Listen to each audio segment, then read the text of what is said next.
How's it going, everyone? In this video, we're going to go ahead and cover the two different sizes that you can select from in case you're shopping around for Meta smart glasses. Now, in short summary, these glasses are absolutely amazing. However, in this video, I'm going to go ahead and provide some tools so you can measure at home and make sure you're getting the right size for you. In case you don't have access to like a Meta store or a place that you can try on these glasses, or if their store don't have both sizes available. Here I'm going to provide all the tools so you can do this at home and be confident when you're checking out. Let's begin. So on Ray-Ban's website, you can actually measure your sizes right here utilizing a household credit card to verify if you should get the standard size or the large size. So if you're on an iPhone, you can always download third-party apps that will basically measure your face utilizing the Face ID hardware. The app I personally like using is free to download, and I'll have a link in the description, as it's called iMeasure. And it will basically tell you your dimensions, your sizes right then and there. And then if you're an Android user, I'm sure you can find something on the Android side of things too. But in case you can't, you can always go on websites, which I'll also provide in the description down below, which will allow you to actually print out a millimeter ruler where you can simply print out and cut out, and then you can take a real ruler and measure yourself right then and there. But for my personal experience, I've noticed if you're between 130 millimeter or 133 millimeter with face from just looking straight in front of a camera, the standard size should fit just fine. But if you're past the 130 mark, then I'll definitely recommend going with the larger size. Now, the glasses of choice that we are using in today's video is the Wayfarer, but this should also apply on the Highlander as well as the Skylar, if you're shopping around between those other models too. And to help you out even more, I also went ahead and measured the glasses for you as well. So for the standard size Meta glasses of the Wayfarers, from the hinge to hinge, you're looking at about 130 millimeters. And then the height overall of the glasses is 44 millimeter. The side length is 145 millimeter. And then the upper bridge where the nose piece is about 15 millimeters. And then on the bottom of that, this opening, you have 50 millimeters. As for the large version, it's 137 millimeters, so definitely a lot wider than the standard one when it comes to its hinge to hinge. And then its height is 48 millimeters. And the overall length is 150 millimeters. The upper nose bridge is 15 millimeters. And then the bottom of that is 51 millimeters. By knowing these numbers, I'll highly recommend picking up your current sunglasses you're using or even reading glasses and compare it against that, so you have a better understanding which one's the best size for you. But if your overall width is over 140 millimeters, I'll definitely recommend going with the large size. Below that, I'll strongly advise going with the standard one. Now, utilizing that app I was telling you about, if you're curious how the standard size will look like with my width face of 154 millimeters, this is how that looks like. I'm able to comfortably fit the standard, but after a while, like past 30 minutes or so, I have noticed that they do tend to pitch my ears a bit more. It makes the whole wearing experience a little bit uncomfortable. And since the plastic is really stiff, they do tend to pinch my head a little bit more, I notice, on the standard one, which is why I personally prefer rocking the large size. These ones fit me a lot better. These are the ones I've been wearing throughout this entire video. These ones overall fit me a lot better. And yes, the nose piece does feature a soft plastic, but even on the standard size, they still pinch my nose pretty hard, unlike these large ones, which are much more comfortable to me.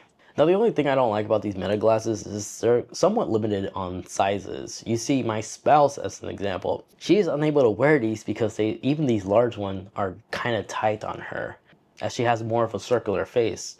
And she's not the only one that has this issue too. Some of my other friends also experience the same problem, which is why they're unable to wear Meta smart glasses. Now, real quick, if you've been enjoying this video so far, if you could take 2 seconds to hit that like button that'll be truly appreciated, because I like to keep these videos powered by you guys, the viewers, which is why you don't see me integrate a minute or two ad that takes away a minute or two of your time. To me, that's unnecessary. So by simply hitting that like button, allows this channel to continue being powered by you guys, the viewers, not third-party brands. So thank you to those that continue supporting the channel. And then if you're a user who uses prescription lens, you can get these with prescriptions straight from the factory. There's also third-party brands too, like VR Waves. I have them linked in the description down below, as well as a discount code. But if you're going through Ray-Ban, not only do they cost a little bit more, but they'll only prescribe these lenses if you're below -6, or if you're higher than 6+. Now, let's talk about the fun stuff. There's a lot of colorful or amazing color choices to choose from for these glasses for all three models, the Highline and the Wayfarers that we have here. They also once in a while do like limited edition runs as well. Like for example here, the one you see here are the glossy ones, which have the blue light filtering, which has this like blue effect. And these are my personal favorite due to the fact I can wear them indoors and outdoors. But if you get the transparent one, this one comes in a matte black finish, but these are slightly more expensive, but they do have a unique ability to automatically transition from light to dark mode to block all the UV rays. When you're outdoors, these quickly react to UV rays. But from my personal experience, these can get really dark like traditional full sunglasses. So they do have that amazing perk, which makes it worth it. And then when it comes to overall battery life, just simply like having these connected, I'm able to get a battery life up to around 5 to 6 hours. And that's just them on standby. And then if they're ever low on batteries, don't panic as they do feature fast charging capability. A quick 10-minute charge will allow these glasses to last up to an hour. And then don't forget the case itself, the travel case, actually has a built-in battery which will allow you to get up to 35 hours of battery life in total. And then when it comes to its impressive hardware, all of them will still continue having the same megapixel camera, which allows you to record high definition footage, just however it's on portrait mode, basically Instagram Reels, YouTube Shorts, or TikTok format. But if you like to, you can always crop and zoom in to actually give yourself landscape footage. But regardless which size you choose, you'll still get the same megapixel camera, 12 megapixel ultra wide. And if you like to take still photos, you can always just tap the shutter button once and it will capture a photo. Just a quick heads up, it does take like a 1 second duration for it to actually capture the photo. So if you're doing like a group photo and you're telling everybody to say cheese, let them know ahead of time to stay still for 1 more second just to be safe. And in terms of glasses feedback, whenever you're recording, like I'm doing right now, wait, there we go. Now it's recording. The little LED just begins pulsing.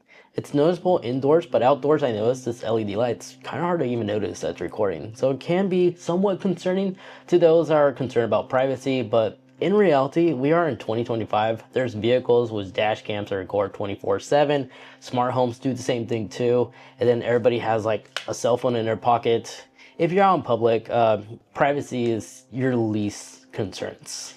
But the thing I do enjoy about these glasses a lot is whenever you rent a vehicle, like I have in the past, I like the peace of mind I have since that car doesn't have a built-in dash cam. Technically, I have actually captured some events that I've been able to use this footage as evidence. So it's a nice safety feature right there as well. Now, the Meta glasses do rely on a third-party app. It's the Meta Horizon app, which gives you access to a lot of amazing features, such as the ability to enable AI modes, where the glasses themselves, you could have a conversation very similar to ChatGPT. You can ask it questions like, what am I looking at? What is this? Can you translate this from Italian to English? You could do everything that you could think of ChatGPT can do. This is using Meta's Llama AI, I believe that's the name they're calling, which works very similar to ChatGPT. Absolutely amazing, but you can have these features turned off if you don't want it. And the beauty about these glasses is they do feature downward facing speakers directly pointing in your ears, which can deliver some impressive audio quality of overall sound. So if you're listening to like music, you're gonna actually enjoy these open ear headphones as they're pretty solid. And if you're a cyclist, I'm sure you can utilize the open ear technology as you can still hear what's going on around you in case you're cycling or just walking out in public. But in this Meta app is where you can export like videos and photos and view it all right here. On the sides, you do feature touch controls, which allows you to simply pause and play your media, skip track, or pick up or disconnect phone calls. And if you're concerned about storage space, these actually do have 32 gigabytes of internal storage that has the capacity to hold up to 500 photos or 100 videos. And when you're recording video, it can actually record up to 3 minutes each clip. And then with the built-in mic, yes, you can pick up phone calls utilizing this. Since there's a bunch of different microphones around here, this also features some noise cancellation. So here's this little sound sample of how that sounds like in the real world. And the microphone quality was a little bit of light traffic noise in the background. Sounds like this. In my opinion, the 5 microphone array this thing has is actually quite impressive. And if you're concerned about like audio quality, like sound leakage, since this is again an open ear design, here I'll give you an example. I want to go ahead and play a podcast while vehicles driving by. This is at 100% audio.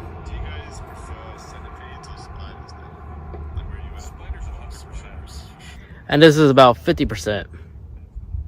Keep in mind I'm pretty close to the microphone as well, so if I step back, I could hear it clearly, but realistically you guys shouldn't be able to really hear it unless I get super close to the point where I'm like right next to the microphone on the camera. But overall, these glasses are absolutely amazing. I do highly recommend them, especially if you do a lot of traveling. They just allow you to capture the moment right then and there without you having to take the time to take out your phone and hit record. I love these for that reason. And if you're a content creator, this is a lot more convenient to put on your face than it is strapping on like a heavy GoPro or something like that. And yes, these do feature the ability to go live as well. But there you guys have it. That is everything you need to know when it comes to choosing between the correct size for you. If you wish to watch my overall general review of these Meta glasses in 2025, I'll have my review right here on the side on everything you need to know about these glasses, if they were actually worth it. Spoiler, I love them, so they were. Thank you so much for watching.